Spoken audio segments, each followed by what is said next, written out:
What's up guys? Super是个旧大友爱gagawa ng kasabaki sa dahil nagkaibig sila ako sa kasabaki kahapon sa panunood ko ng YouTube. Sakto meron ba ako mga tanim dito na mga kabuting kahoy. So eto na, kinuha ko lang aking kutsilyo at nagtuon ako sa aking mga halabay dito sa loob ng aking bakulay. Eto guys, dito nakalinya ang aking mga kabuting kahoy. So yung iba ay naanin na namin at yung iba ay meron pang natira.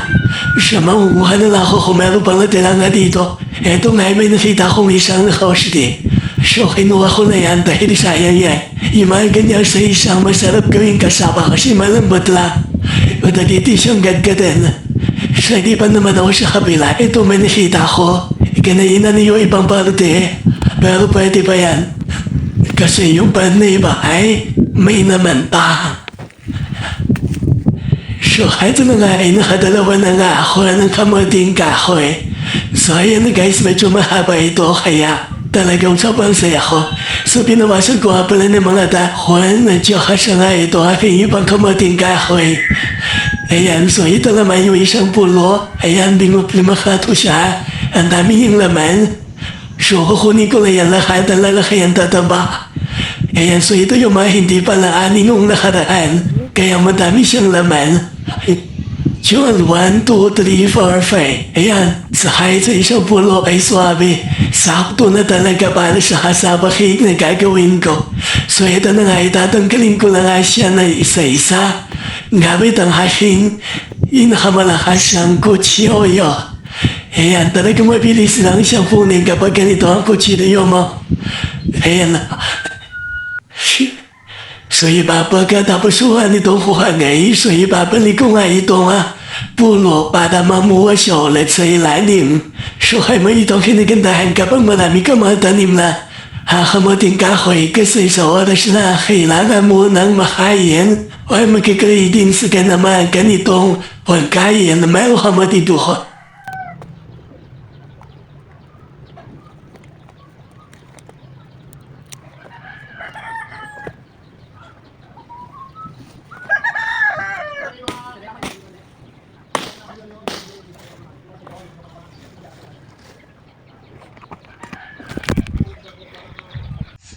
So, ito na nga pala lahat ng mga kamoting kahoy na nakuha ko kanina doon sa puno. So, ayan na guys, babalatan ko na siya. Ganito lang ang pagbalat. So, hihiwain mo muna siya ng pagganon. Mas mabilis balatan kasi kapag ganyan.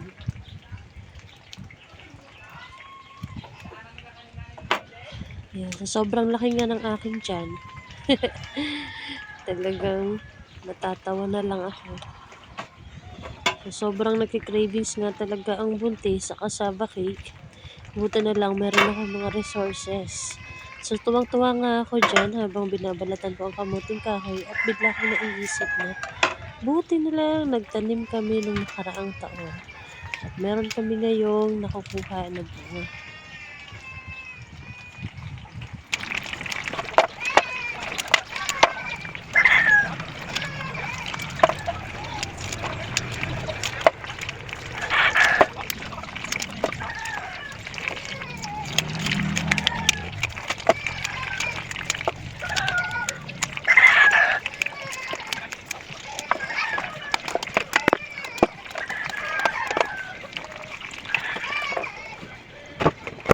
So after ko nga mabalatan lahat guys, so simulan ko na tong paggadgad ng aking mga kamuting kahoy. So buti na lang kumpleto ako sa gamit dito sa aking bahay kubo.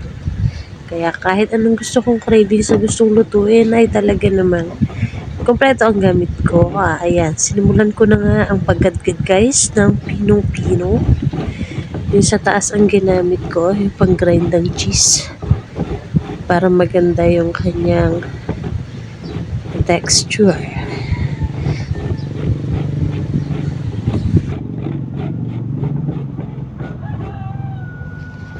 So, eto na nga pala lahat ang mga nagadgad ko na kamuting kahoy.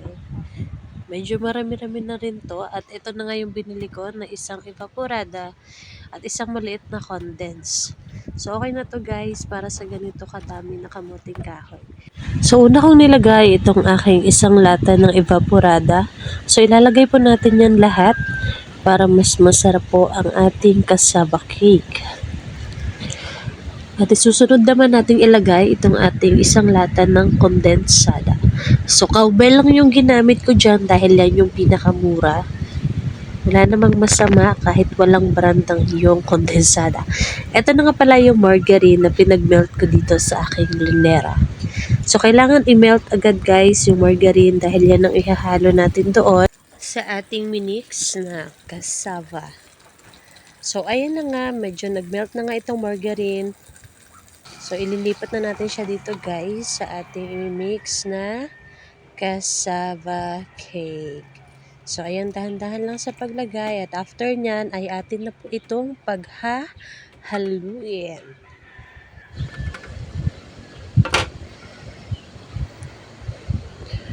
Munti ko na nga palang makalimutan, kailangan nga po pala itong lagyan ng itlog. So, ayan, ito na yung dalawang itlog na ihahalo ko dito sa ating cassava cake. So, after nyan guys, ay atin lang siyang halu-haluin na naman. Hahaluin lang ng maayos para bawat part ng ating cassava ay ma-absorb niya ang ingredients. Ayan, so hahalu-haluin lang ng ganyan hanggang wala ka nang makitang kulay dilaw-dilaw na ganyan. At ngayon naman ay magme-melt tayo nitong sugar dito sa lianera. So, isang spoon lang nilagay ko guys sa bawat lianera guys. Para hindi masyadong matamis. Kasi bawal sa buntis ang masyadong matamis. So, okay na yan na isang spoon lang. So, ayan na nga. I-melt ko na nga ito. Ang ating asukal dito. So, kailangan bantayan siya guys para hindi masunog yung asukal. Dahil kapag nasunog yan, yan yung nagkukos na magiging mapait, no, ang ating cassava. So, ayun, ang bilis lang, oh.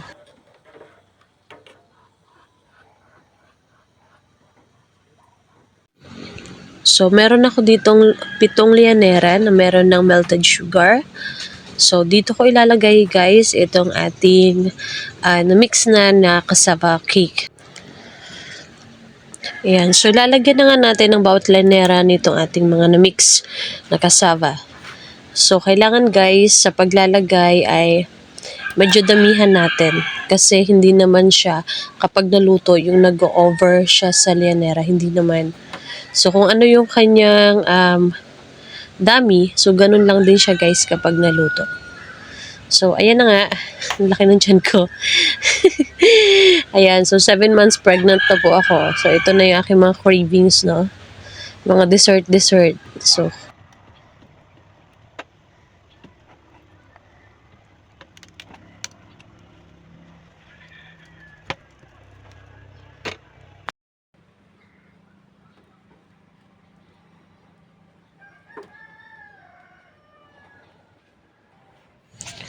So, heto na nga at magagamit ko na nga itong steamer na nabili ko sa TikTok na 279 laang. 3 layers na siya guys. So, ang makakasya dyan sa isang plain na yan ay 3 lianera. So, 2 lang nilagay ko. And then, dito naman sa second layer ay bale, 3 ang ilalagay ko dito. Kasi 7 yung aking lianera na nalagyan ng ating gagawing cassava cake. So, ayan, 3 ilalagay ko dyan. And then, sa taas naman, 2 lang. So, total of 7. See? 279 lang guys ang steamer na to. Sulit. Hindi kayo magsisisi. Kaya umorder na kayo doon sa aking store. Sa Bonafidanyo. Ayan na. So, isasalang ko na yan siya. Dapat yung so, ang apoy natin ay dapat nasa medium heat lang guys.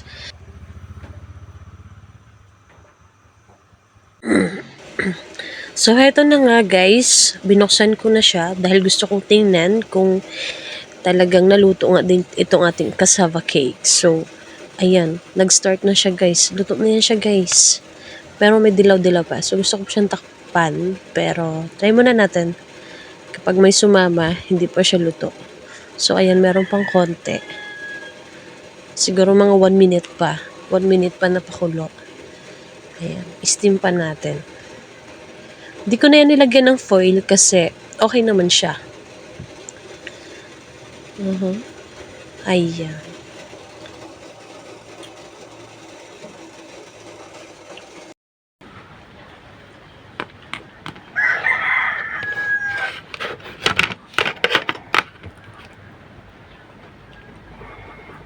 Wow.